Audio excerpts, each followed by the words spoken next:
காயத்ரி தெரியுறாங்களாப்பா?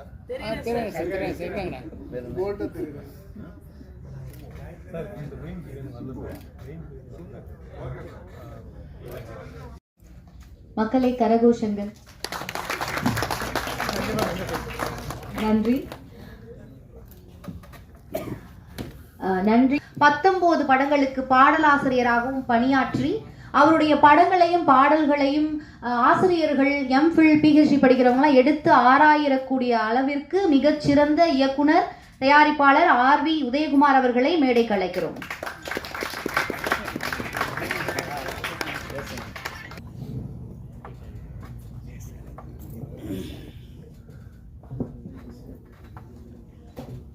நான் ஏதோ 19 படத்தில் நடிச்சிருக்கேனாம்மா. நான் அடுத்த படத்துக்கு 50வது படம்னு போஸ்டர் ஓட்ட சொல்லலான்னு இருக்கிறேன். 50 படம் நடிச்சிருக்கேன். 47வது படம் ஷூட்டிங் போயிட்டுருக்கு. எல்லாம் இவங்கனால தான். ஒரு படத்தில் தலையை காட்டணுன்னே பரபரப்பாக்கி விட்டாங்க. ஒரு அற்புதமான திரைப்படத்தின் இசை வெளியீட்டு விழாவில் தமிழ்நாடு திரைப்பட இயக்குனர் சங்கத்தின் தலைவராகவும் நீங்கள் கதை எப்படி சொல்கிறதுனே தெரியாமல் முடிச்சுட்ருப்பீங்க. இப்போ நான் கொஞ்ச நாளாக பார்த்துட்ருக்குறேன். அண்ணனுக்கு தெரியும், பட விமர்சனங்கள்ன்ட்டு நிறைய யூடியூபர்ஸை நீங்கள் ரொம்ப முயற்சி பண்ணுறீங்க. உங்களை நான் பாராட்டாமல் இருக்க முடியாது. ஏன்னா அந்த படத்தை பார்த்துட்டு அந்த படத்தை கதை என்னன்னு சொல்ல முடியாமல் திணறீங்க பாருங்கள். நொந்து நூடுல்ஸ் ஆகி அப்புறம் பார்க்கலாங்க, இது நல்லா இருக்கு, அவங்களுக்கு பிடிக்கும் இவங்களுக்கு பிடிக்கும்னு எப்படியெல்லாம் நீங்கள் ஒப்பேத்துறீங்க. உங்களுக்கு நான் தலை வணங்குறேன். இப்படி இருக்கு அந்த காலத்து படங்கள். ஏங்க நம்ம 90களில் இருந்த படங்கள் வரை ஒரு படத்தின் கதையை அழகாக படம் பார்த்து விட்டு வந்து சின்ன பசங்களுக்கோ பக்கத்து வீட்டுக்காரங்களுக்கோ கதை சொல்லுவாங்க தெரியுமா? அந்த மாதிரி ஒரு படத்தோட கதையை இப்போ சொல்ல முடியுமா? மிக பிரம்மாண்டங்கள் என்ற பெயரில்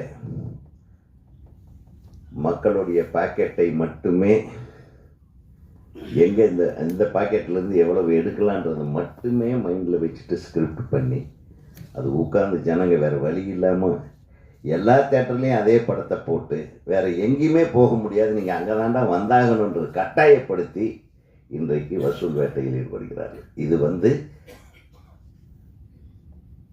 தமிழ் திரையுலகம் எந்த அளவுக்கு மோசமாக போயிட்டுருக்குன்றதுக்கு ஒரு எடுத்துக்காட்டு தான். தயவு பண்ணி நல்ல கதைகள் எடுங்க. கதைகளுக்கா பஞ்சம். ராஜன் சொன்ன மாதிரி எத்தனை வாழ்வியல் விஷயங்கள் இருக்குது, எத்தனை அழகான விஷயங்கள் இருக்குது. நம்மை சுற்றி நடக்கிற நல்ல விஷயங்களை படமாக எடுங்க. ஏதோ ஒரு இங்கிலீஷ் படத்தை பார்த்துட்டு இவ்வளவு பெரிய ஓட்டை இருக்கிற ஒரு கன்னெல்லாம் நாங்கள் பார்த்ததே இல்லைங்க, அதை சர்வசாதாரணமாக எடுத்து சுட்டுக்கிட்டு இருக்காங்க. எங்கேங்க நம்ம ஊரில் அதையெல்லாம் நடக்குது? எத்தனை தடவை தான் காதலை பூ சுற்றுவீங்களா? சுற்றினாலும் பரவாயில்ல, நீங்களும் அந்த சுற்றுற படத்துக்கு எப்படியாவது ஓட வைக்கணுன்ட்டு நீங்களும் முயற்சி பண்ணுறீங்க பாருங்கப்பா. கஷ்டமாக இருக்குங்க. அதுக்காக நான் சொல்லலை. இப்போ நானே எனக்கு ஒரு தயாரிப்பாளர் நீங்கள் கண்டிப்பாக ஒரு படம் எடுக்கணுன்னா நான் ரொம்ப யோசனை பண்ணுவேன். ஏன்னா அவ்வளவு குழம்பி போயிருக்கு மைண்டுக்கு. ஒரு நடிகரை போட்டால் ஒரு 400 கோடி ரூபா கலெக்ஷன், ஒரு 600 கோடி ரூபா கலெக்ஷன் என்ற பிம்பத்தை ஏற்படுத்தி கதை இல்லாமல் ஒரு அழகியல் இல்லாமல் எதை பார்த்தாலும் நைட்டில் புட்டு அடிக்கிறது, உதைக்கிறது, வெட்டுறது, குத்துறது, சுட்டு தள்ளுறது, அப்புறம் மீறி போனால் கடைசியில் எல்லாம் முடிச்சுட்டு ஒரு ஹை ஸ்பீட் ஷாட்டை போடுறது, இல்லைன்னா முன்னாடி போடுறது. எல்லாம் விவரம் தெரிஞ்சவங்க ஏமாற்ற ஆரம்பிச்சிட்டாங்க. சினிமாவை நம்ம தான் காப்பாற்றணும். சினிமா எப்பவுமே நல்லா தான் இருக்கு. சினிமாக்காரர்கள் தான் சினிமாவை ஏமாற்றுகிறார்கள். சினிமா யாரையும் ஏமாற்றுவதில்லை. நான் சொல்கிறேன், உண்மையுமே ரொம்ப மனசு கஷ்டமாக இருக்குது. நல்ல படங்கள்னு நம்ம சொல்லி சந்தோஷப்படக்கூடியது 1% கூட இல்லை. 1% தான் நல்ல படங்கள் என்பது வருகிறது. இன்னைக்கு பாருங்கள், தெலுங்கு ஃபிலிம் இண்டஸ்ட்ரியில் பிரமாதமாக படம் எடுக்க ஆரம்பிச்சிட்டோம். கன்னடா இண்டஸ்ட்ரி நம்ம தமிழ் படத்தை விட நல்லா எடுக்கிறாங்க. கேரளா சொல்ல வேண்டியதே இல்லை. ஆட்டம்னு ஒரு படம் ஒரு 2 வருஷத்துக்கு முன்னாடி வந்தது. அந்த படமே 50-60 லட்சம் ரூபாய்க்குள்ளே எடுத்திருப்பாங்க. அது பெருசாக கமர்ஷியலாக ஓடலைன்னா அது ஒரு கருத்து, அந்த சொன்ன விஷயம் இன்றைக்கி 22ஆம் ஆண்டுக்கான சிறந்த படம் தேசிய விருது வாங்கியிருக்கு. யாரும் வாங்குவாங்க? தெலுங்கு படம் தான் தமிழில் வாங்கி டப்பிங் ரைட்ஸ் வாங்கி வைக்கிறாங்க. தெலுங்கு படங்கள் ரிலீஸ் ஆகுது, அது நல்லா இருக்குன்றாங்க. ஆக எல்லோருமே சிந்திக்க வேண்டியது, குறிப்பாக பத்திரிகையாளர்கள், நான் உங்களுக்கு சொல்கிறேன், ஒரு படத்திற்கு தெளிவான விமர்சனத்தை செய்யுங்க. நல்லா இருந்ததுன்னா நல்லா இருக்குன்னு எழுதுங்க, நல்லா இல்லைன்னா ஏன் நல்லா இல்லைன்னு எழுதுங்க. அவங்க அந்த மாதிரி படம் திருப்பி எடுக்கக்கூடாத அளவுக்கு நீங்கள் விமர்சனம் பண்ணுங்க. அதுதான் உண்மை. சும்மா போய் அப்படியே போட்டு அப்படியே ஒரு பூஸ்டப் பண்ணிக்கிட்டு நீங்களும் சேர்ந்து ஜனங்களை ஏமாத்திடாதீங்க. இது என்னுடைய வேண்டுகோள். நான் சொல்கிறேன், ஏன்னா நம்ம ஒரு காலத்தில் நம்ம அவ்வளவு கண்ணில் ரத்தம் வர்ற மாதிரி ராத்திரியெல்லாம் தூங்காமல் காலையில் ஃபர்ஸ்ட் ஷாட் எப்படி எடுக்கிறது, மத்தியானத்துக்குள்ளே இந்த சீனை எப்படி எடுக்கிறது, இப்படி எல்லாம் திங்க் பண்ணி பாதி நரம்பு சரியாக வேலை செய்யாமல் போனாங்க. இந்த டைமில் நான் சொல்கிறேன், உண்மையாகவும் சொல்கிறேன். ஏன்னா எல்லா உண்மையான கலைஞனுக்கு, ஒரு டைரக்டருக்கு, கேமராமேனுக்கெல்லாம் அவங்களுக்கு ஃபஸ்ட்டு பிரெயின் தான் அஃபெக்ட் ஆகும். அப்படியெல்லாம் கஷ்டப்பட்டு நடித்தவர்கள் இருக்கிறார்கள். சிவாஜி கணேசனை போல இன்றைக்கி கஷ்டமே படாமல் நடித்து காசு வாங்குறவங்க இருக்காங்க. கஷ்டப்பட்டு எடுத்த இயக்குநர்கள் இருக்காங்க. இன்றைக்கி ஜாலியாக படம் பண்ணுறாங்க. சில டைரக்டருக்காக நான் சொல்கிறேன், குறிப்பாக சொல்கிறேன், இயக்குநர்கள் மீதும் தவறு இருக்கிறது. முழுமையாக ஒரு கிராஃப்டை தெரிஞ்சுட்டு படம் எடுக்கணும். இங்கே படம் எடுக்க தெரிஞ்சுக்கிறாங்க. முதலையாவது ஃபில்ம் ரோலில் ஃபில்ம் ஷூட் பண்ணுவாங்க. நமக்கு இத்தனாயிரம் அடிக்குள்ளே நம்ம ஒரு படத்தை எடுக்கணும், அந்த கட்டாயத்தில் இருப்போம். ஒரு சீனுக்கு கிட்டத்தட்ட ஒரு 400 அடி ஷூட் பண்ணால் 200 அடி, அதாவது ஒரு 2 நிமிஷம் படம் நம்ம ரெடி பண்ணலாம். இந்த ரேஷியோவில் பார்த்தீங்கன்னா ஒவ்வொரு ஃபில்ம் ரோல் ஒவ்வொரு அடியும் நமக்கு பணம் போட்டு வாங்கணும். டெய்லி போய் பணம் வாங்கிட்டு வருவாங்க ப்ரொடியூசர்ஸ் லேபில். இப்போ அது இல்லை. இப்போ டிஜிட்டல் வந்த கடைசியில் எத்தனை நிமிஷத்துக்கு அவங்க படம் எடுக்கிறாங்கன்னே தெரியாது. அங்கே ஒரு கேமராவை, இங்கே ஒரு கேமராவை, அங்கே ஒரு கேமராவை, ஒவ்வொரு கேமராவுக்கும் விலை இருக்குது.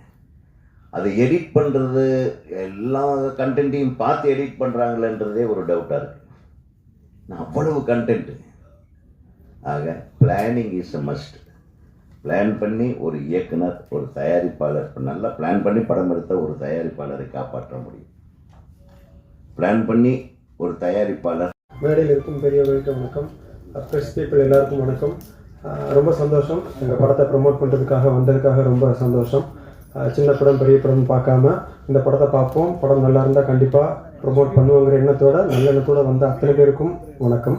முதல்ல நான் இங்கே நிற்கிறதுக்கு காரணமாக என்னோடய அம்மா அப்பா, அவங்களுக்கு என்னோட நன்றி வாழ்த்துக்களை தெரிவித்துக் கொள்கிறேன். திரும்ப சொல்கிறாங்க நம்ம பிளான் பண்ணபடி இல்லாமல் ரொம்ப அதிகமான டைம் ஆயிடுச்சு அப்படின்னு. அதனால் எல்லா நன்றிகளும் இன்னொரு மேடையில் நான் சொல்லிக்கிறேன். முக்கியமான நன்றி ப்ரொடியூசர் சார் அவங்களுக்கு, டைரக்டர் சார் அவங்களுக்கு, என்னை செலக்ட் பண்ண காரணத்துக்காக ரொம்ப நன்றியை தெரிவிச்சுக்கிறேன். இன்னொரு முக்கியமான விஷயம், 2 முக்கியமான விஷயம் சொல்லிட்டு கிளம்புறேன். ஒன்று, எத்தனை பேருக்கு கிடைக்கும்னு தெரியல, நான் முத்துக்குமார் சார் அவங்களோட லிரிக்ஸில் எனக்கு ஒரு அருமையான பாட்டு, நீங்கள் பார்த்த அந்த பாட்டு, அது நல்லா உங்களுக்குலாம் பிடிக்கும்னு நம்புகிறேன். நிறையா அம்மாக்காக அப்பாக்காக பாட்டு எழுதியிருக்காங்க, ரொம்ப ஹிட்டும் ஆகிருக்கு. அது மாதிரி இது ஒரு காதல் பாட்டு, ரொம்ப நல்லா வந்திருக்கு, மக்களுக்கும் பிடிக்கும்னு நம்புகிறேன். இன்னொரு விஷயம் என்ன அப்படின்னா, இது ஒரு 90s கிட்ஸோட லவ் ஸ்டோரி. சும்மா சாதாரண லவ் ஸ்டோரி மாதிரி இல்லாமல், இன்றைக்கி இருக்கக்கூடிய இன்றைக்கி இருக்கக்கூடிய காலகட்டத்தில் இருக்கக்கூடிய ஒரு லவ் மாதிரி இல்லாமல், செல்ஃபோன் இல்லாமல், ஃபேஸ்புக் இல்லாமல், இன்ஸ்டா இல்லாமல், அந்த காலத்தில் ஒரு பையன் ஒரு பொண்ணை எப்படி பார்க்குறான், அந்த பொண்ணு மனசில் என்ன இருக்குது அப்படிங்கிறத பற்றி நம்ம எல்லாரும் அந்த காலத்தில் படிக்கும்போது, காலேஜ் போகும்போது, ஸ்கூலில் போனது எப்படி இருந்ததோ அதை ரீகலெக்ட் பண்ணுற மாதிரியான ஒரு படமாக இருக்கும். இன்னும் சற்று நேரத்தில் அந்த படத்தை நம்ம பார்க்க போகிறோம். கண்டிப்பாக பாருங்கள். நீங்கள் நல்லபடியாக ப்ரமோட் பண்ணுங்கள் அப்படின்னு நான் சொல்லலை, பாருங்கள், கண்டிப்பாக படம் உங்களுக்கு பிடிக்கும். பிடிச்சிருந்தா பாசிட்டிவாக எழுதுங்க. படத்தில் ஒரு அருமையான மெசேஜ் இருக்குது, ரொம்ப முக்கியமான மெசேஜ், இன்றைக்கி எல்லாரும் தெரிய வேண்டிய ஒரு மெசேஜ். ஒரு பொண்ணுக்கு விருப்பம் இல்லாமல் ஒரு பையனுக்கு விருப்பம் இல்லாமல் எவ்வளோ ஆழமாக ஒரு காதலை சொன்னாலும் அந்த காதல் உண்மையான காதல் அல்ல. 2 பேருக்கும் சேர்ந்து வர்றது தான் உண்மையான காதல் அப்படிங்கிறது தான் கரெக்டான மெசேஜ். பிடிக்கலன்னா விட்டுறணும். பின்னாடியே போய் தொந்தரவு பண்ணி பண்ணுறதெல்லாம் ரொம்ப தப்பு. அந்த அவங்க வாழ்க்கையை கெடுக்கிறது, ஆசிட் அடிக்கிறது, நிறைய விஷயங்கள் நடந்துகிட்டு இருக்குது. டெல்லியில் நம்ம கேள்விப்பட்டிருக்கோம். அந்த மாதிரிலாம் பண்ணக்கூடாதுங்கிற ஒரு அற்புதமான மெசேஜை இதில் சொல்லியிருக்காங்க. எல்லாரும் சப்போர்ட் பண்ணுங்கள். வாய்ப்புக்கு நன்றி. வணக்கம். வந்திருக்க ப்ரெஸ் மீடியா பீப்புள்ஸ் எல்லாருக்கும் நன்றி. நிகழ்ச்சியை சிறப்பிக்க வந்த சிறப்பு விருந்தினர்கள் எல்லாருக்கும் நன்றி. இயக்குனர் சார் எல்லாருக்கும் நன்றி. எல்லாமே டிட்டோ பேசிட்டாப்புல, நான் என்ன பேசுறதுன்னு தெரில. எல்லாமே பேசினா திருப்பி ரிப்பீட்டடாக தான் இருக்கும். ஒரு உழைச்சி காசை கொண்டு வந்து ஒரு படம் தயாரிக்கிற தயாரிப்பாளர் வந்து இந்த காசை திரும்ப வரணுன்ட்டு ஓரளவுக்கு பரிச்சயமான முகங்களுக்கு வாய்ப்பு கொடுக்கறது தான் அது ஒரு சேஃபர் சைடாக இருக்கும். இங்கே ஒரு சாமானிய மனுஷனுக்கு சினிமா கிடைக்கிறதுன்றதே ஒரு சரித்திர நிகழ்வு மாதிரி தான் இருக்குது. நான் எதை சொல்ல வரேன்னா, அந்த வாய்ப்பு வந்து சரியான போய் சேர்கிற இடமோ, அது தேட்டர் ரிலீஸோ, ஒரு ப்ரெஸ் மீட்டோ, ஒரு பாசிட்டிவான விஷயம் நடக்கிறது எல்லாமே ஒரு உழைச்ச மனுஷன் காசை கொண்டு வந்து உண்மையிலே சீரியஸாக வாய்ப்பு தேடுற உழைக்கணும்னு நினைக்கிற 2 பசங்களுக்கு வாய்ப்பு கொடுத்து ஒரு படம் பண்ணியிருக்காப்புல. அந்த அன்பே சிவம் படத்தை சொல்லுவாங்கள்ல, அந்த மனசுக்கு தான் சார் அப்படின்ற மாதிரி. அந்த மனசுக்காக மட்டும் படம் ஓடுறதில்ல, படம் நல்லா இருந்தால் தான் பார்ப்பாங்க. இது நல்ல படமாகவும் இருக்கும். பார்த்து எல்லாரையும் சப்போர்ட் பண்ணுங்கள். நன்றி, வணக்கம். அதற்காக ஒரு சில வார்த்தைகள் பேசுவதற்காக மேடைக்கு அழைக்கிறோம்.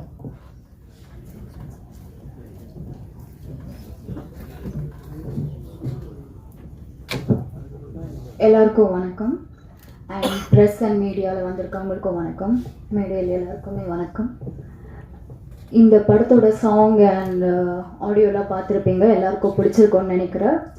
அண்ட் ரொம்ப முக்கியமாக ஒன்று சொல்லணும், ப்ரொடியூசர் மணி சாருக்கு ரொம்ப thank you sir for giving me this beautiful opportunity.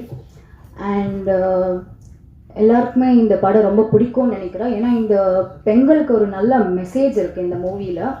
கண்டிப்பாக எல்லாருமே பார்த்து தெரிஞ்சுக்கணும். அண்ட் நல்ல ஒரு கம்ப்ளீட் ஃபேமிலி என்டர்டைன்மெண்ட் மூவி, எந்த ஒரு 18+ இல்லாமல் நல்ல மூவியாக இருக்குது. ஸோ எல்லாருமே பார்த்து கண்டிப்பாக பிடிக்கும்னு நான் நம்புகிறேன். தேங்க்யூ. நன்றி மேம். சினிமாவில் உள்ள ஆர்வம் காரணமாக மார்க்கெட் போட்டு அங்கே வேலை பார்த்து ஒரு ஹோல்சேல் கடை போட்டு ரொம்ப கஷ்டப்பட்டு இன்னைக்கு வந்து இது மேலே இருக்க பேஷன்னால இன்னைக்கு இந்த படங்களை அவர் தயாரிச்சிருக்காரு. வி மணிபாய், அப்புறம் அவங்களுடைய மனைவி சித்ரா அவர்களுக்கும் வாழ்த்துக்கள். தயாரிப்பாளர் பி மணிபாய் அவர்களை ஒரு சில வார்த்தைகள் பேசுமாறும், மேலும் இங்கு இருப்பவர்கள் அனைவர்களுக்கும் நன்றி கூறுமாறும் மேடைக்கு அழைக்கிறோம். இவ்வளோ நேரம் பொறுமையாக கேட்டுக்கிட்டு இருக்கிறதுக்கு ரொம்ப நன்றி. நேரம் இல்லாமல் அந்த மாதிரி ஆயிடுச்சு.